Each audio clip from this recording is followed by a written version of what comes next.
In this video, we're going to take a look at the image component in Elements. So I'm on my component list and let's scroll down to find it. And under Media, you'll find the image component. Now I can drag and drop this straight into the page. And if I just drag it into the page when it's not inside a container, you can see it takes up the full width.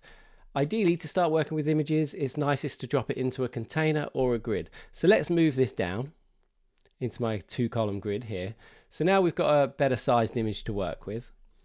And to add an image to this, we can do that in multiple ways. We can drop it in the drop well here, or we can go to our resources and drop it straight from the resources into our image. To clear the image, we can simply say clear, and this leaves the image component there ready for us to drop another image into.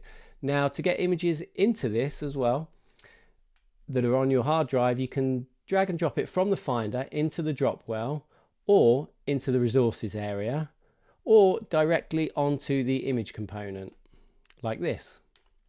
So you can see that's been imported into my resources and it's ready to work with.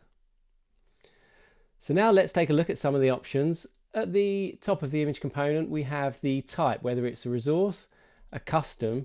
Now custom is for linking to a URL generally, so you could put a source URL in here of an image on your server, and the CMS is for linking to an item in the CMS, and that is covered in the manual and other videos that cover the CMS, so we're not going to cover that here. So let me go back to resources. Now next up we have mode, and that means you can set a light and dark mode image. So light mode, we have this image, and then dark mode, we haven't set an image yet, so let's go and get another image for that, and we'll just take another image here.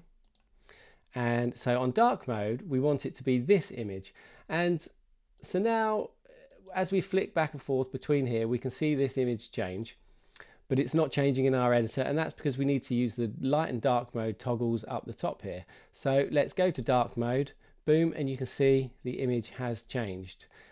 This would be great for banners and things like that if you wanted to have an image on the top of your page or something and have a day mode and then a night mode, you know, and it could be a daytime and an evening picture. Something like that would work quite nicely.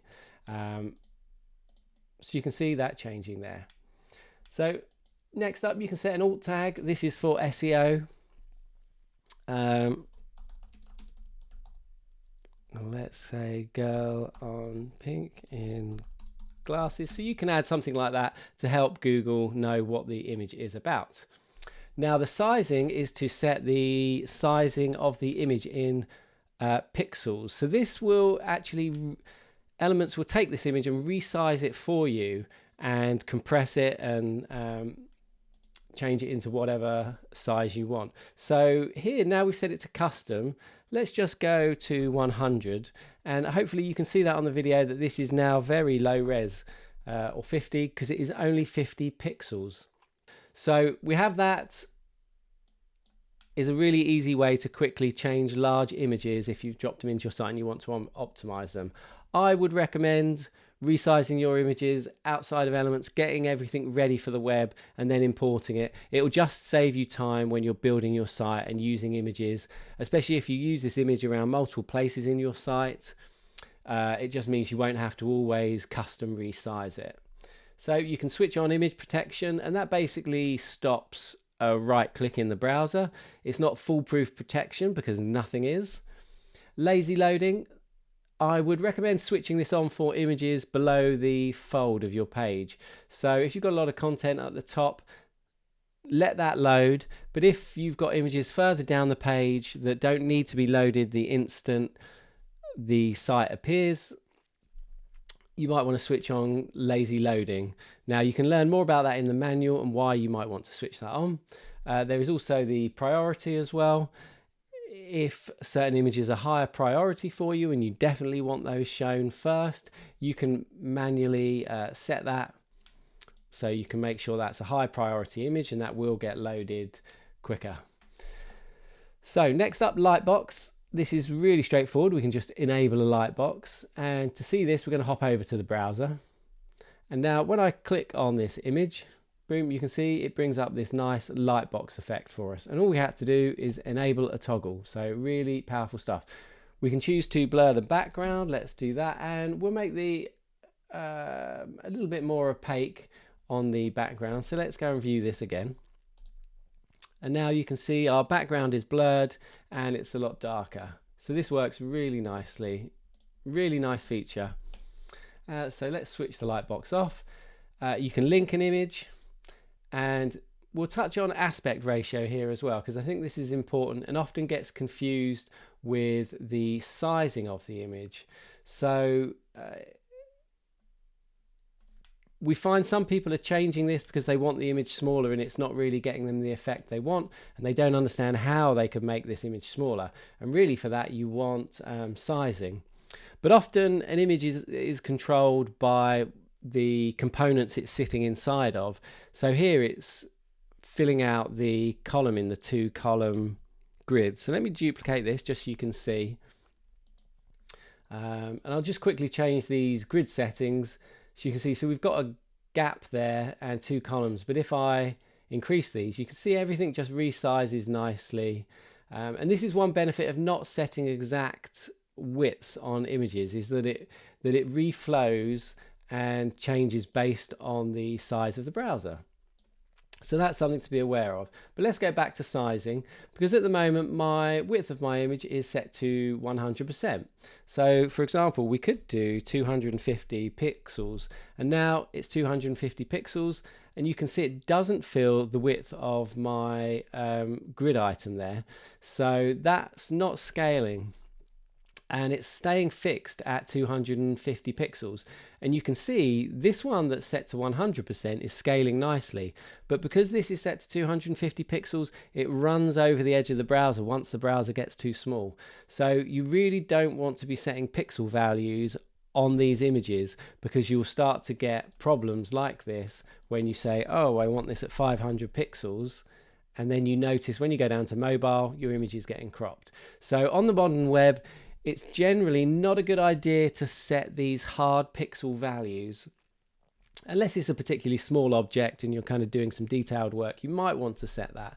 But generally, set a percent value. You can use everything that's supported in CSS, you can use as a value here. So let's just set this back to 100%. You can also set min and max settings if you need them for...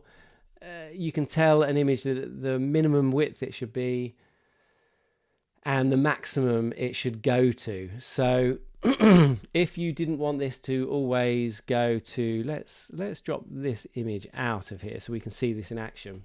So this is set to 100%, and let's switch on min and max. So we can set the minimum width and the maximum width here. So let's override this. This allows us to override the theme values, and we can put anything in here. So the maximum width could be 500 pixels, and you'll notice that jump. So the image will never get bigger than 500 pixels, but it will be able to go down to 0 pixels, and that means it will scale nicely. So if you do need to set a pixel value, you should do this in the max setting, not here, because otherwise it will be fixed, and as you saw before, we'll get that cropping, which we don't want. And we could set a minimum value here as well. Let's set a minimum value of 200 pixels. So you can see now when I scroll down, it won't get smaller than 250 or larger than 500. But we'll set that to 0 so that it can go all the way down. So the sizing is really important to select the right options for these and know how they work. So the min and max is a really good way to control the sizing of the image.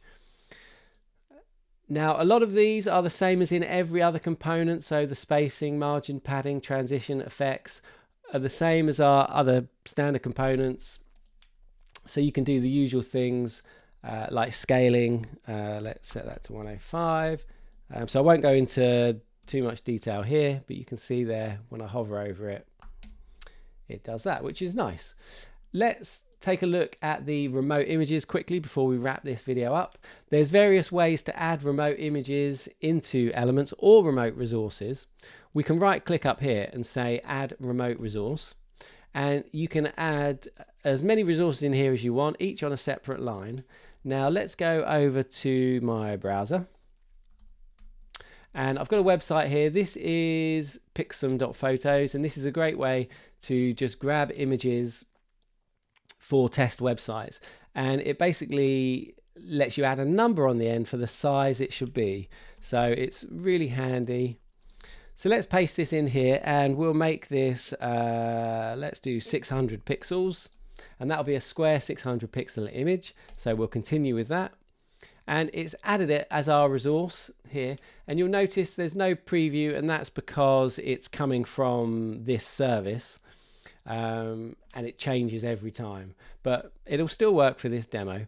So what we can do, let's clear this image, and I can take this 600 pic and drop it into here, and boom, you can see that's loaded there. Let's go to aspect ratio actually and take a look at this. Now it's currently on auto. You can set the image to wide and the different ways it can cover the area. So if you want to see all of it, you can tell it to fill, contain, covers quite a good one. And then set the position of it. So if you definitely need to see the top of the image, you can do it like that. Tool aspect ratio, and of course we have a completely custom ratio. So let's set that to 1:1. And now, so that's square essentially. Let's go and preview this in the browser, and you can see there's the image, and every time I reload that changes, and that's purely because we're using this service here. If I was using a static image, it would always be the same, but this is great for testing. Now the other thing I want to show you, rather than adding the resource here, you can also paste the URL into the source here. So let's paste, boom, there it is. Make that bigger. So you can just change these numbers and it refreshes. So this is quite good when you're blocking out your site to get a look at quickly build things up, so you don't have to, if you're not sure what images you're going to use, you could use this service to quickly block things out. So really handy stuff.